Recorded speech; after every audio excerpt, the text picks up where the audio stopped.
আজিৰ এই ভিডিঅ'ত আমি আলোচনা কৰিম আপোনালোকে ভিপিপি বা ভিপিএমও কেনেদৰে ডেলিভাৰ কৰিব আৰু ডেলিভাৰ কৰাৰ পাছত কেনেদৰে ভিপিএমও বুক কৰিব। আপোনালোকে ভিডিঅ'টো শেষলৈকে স্কিপ নকৰাকৈ চালে অতি সহজতে সেইটো বুজিব পাৰিব।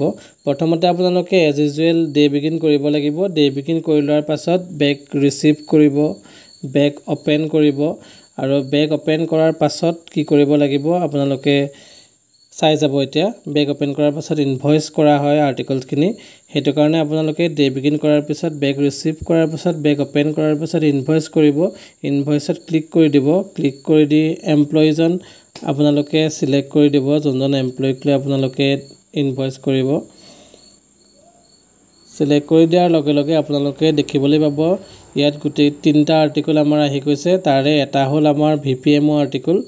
ভিপিএমও আৰ্টিকল সেইটো কাৰণে চিলেক্ট কৰাৰ লগে লগে এনেকৈ ভিপিএমওটো এইটো হয়। তলত আপোনালোকে এমাউণ্টটো দেখি যাব ভিপিএমৰ, মোৰ 2542 টকা। এনেকৈ দেখি যোৱাৰ পাছত আপোনালোকে ইনভইচ কৰি দিব।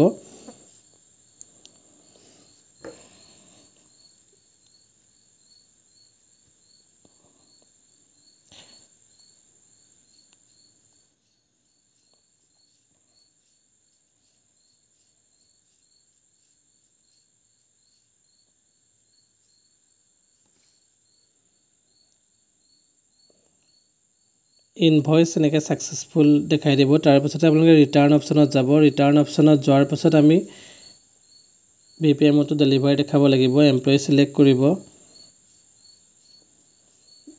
যিজনক লৈ ইনভইচ কৰিছিলে সেইজনক চিলেক্ট কৰি, তাৰপিছতে আপোনালোকে ভিপিএমওটো ওপৰতো মোৰ ভিপিএমও হয়, ভিপিএমওটো চিলেক্ট কৰিব। এনেকৈ মডিফাই অপশ্যনত গৈ তাৰপিছত ডেলিভাৰী দেখাই দিব।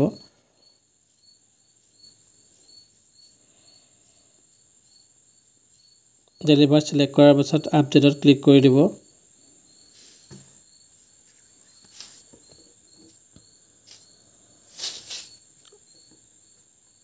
এনেদৰে বাকী দুটা আৰ্টিকলো আমি ডেলিভাৰী দেখাই দিম। তাৰপিছত কনফাৰ্মত যাব লাগিব। কনফাৰ্মত গৈ এমপ্লয়ী চিলেক্ট কৰাৰ পাছত আমি কনফাৰ্ম কৰিম।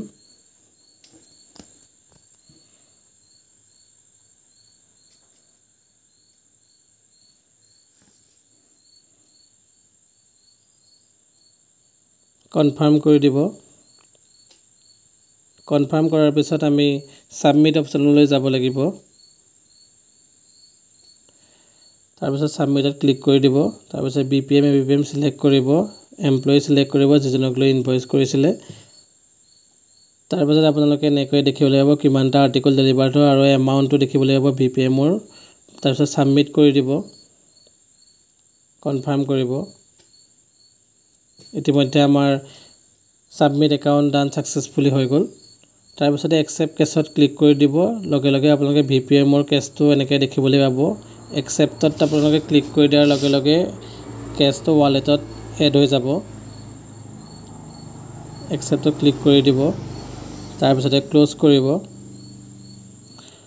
ক্ল'জ কৰাৰ পাছত ৱালেট বেলেঞ্চটো যদি চেক কৰে তেতিয়া আপোনালোকে তাত পইচাটো আপোনালোকে এড হোৱা দেখিবলৈ পাব।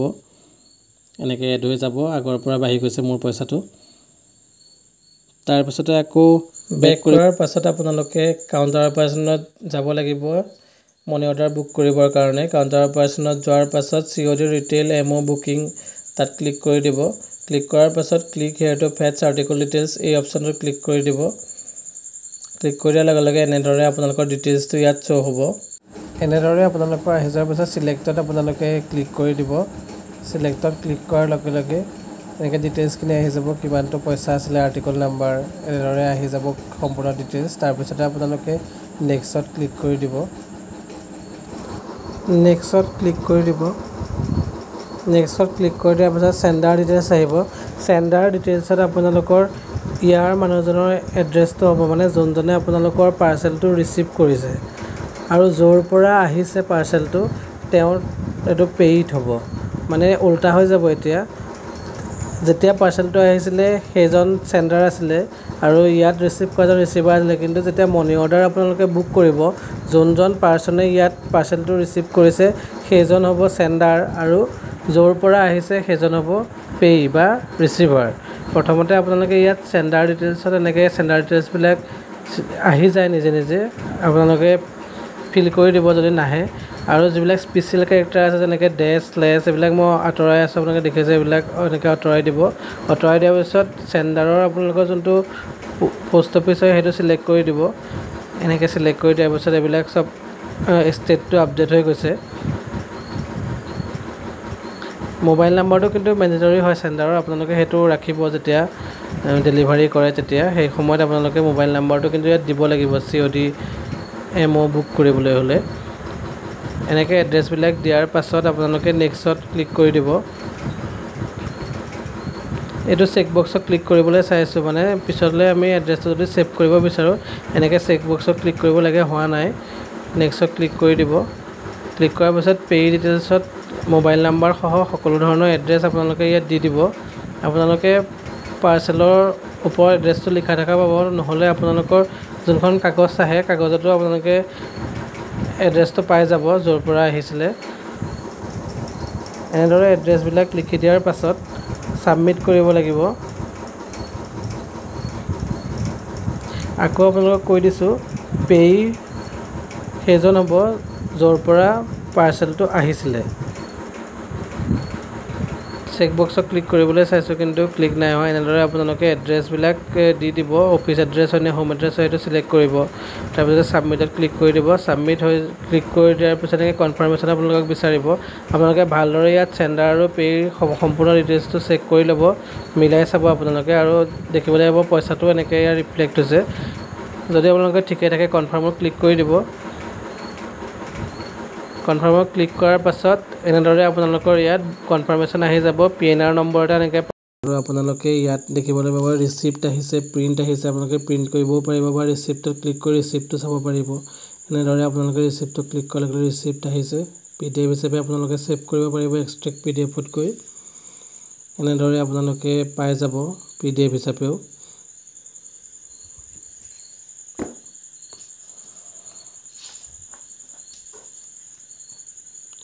তাৰপিছত বেক কৰি দিব বেক কৰাৰ পিছত আপোনালোকে প্ৰিণ্টাৰ কানেক্ট কৰি প্ৰিণ্টটো কৰিব পাৰে তাৰপিছত হৈ গ'লে আপোনালোকে তাৰপিছত ক্ল'জত ক্লিক কৰি ক্ল'জ কৰি দিব তাৰপিছত আমি ফেটছ একাউণ্টত কেনেকৈ ওলাব সেইটো চাই লৈছোঁ ফেটছ একাউণ্ট কৰাৰ পিছত আপোনালোকে মনি অৰ্ডাৰটো এনেকৈ দেখিবলৈ পাব ৰিচিপ্ট ছাইটত দেখিবলৈ পাব আৰু পে'মেণ্ট ছাইটতো দেখিবলৈ পাব 2542 টকাটো আমাৰ ৰিচিপ্ট ছাইটতো ওলাইছে আৰু পে'মেণ্ট ছাইটতো ওলাইছে এনেদৰে আপোনালোকে দুইটা ছাইটত দেখিবলৈ পাই যাব মনি অৰ্ডাৰটো বুক কৰাৰ পাছত তাৰপিছতে কনফাৰ্ম কৰি দিব কনফাৰ্ম কৰাৰ পিছত একাউণ্টটো আপোনালোকৰ ক্ল'জ হৈ যাব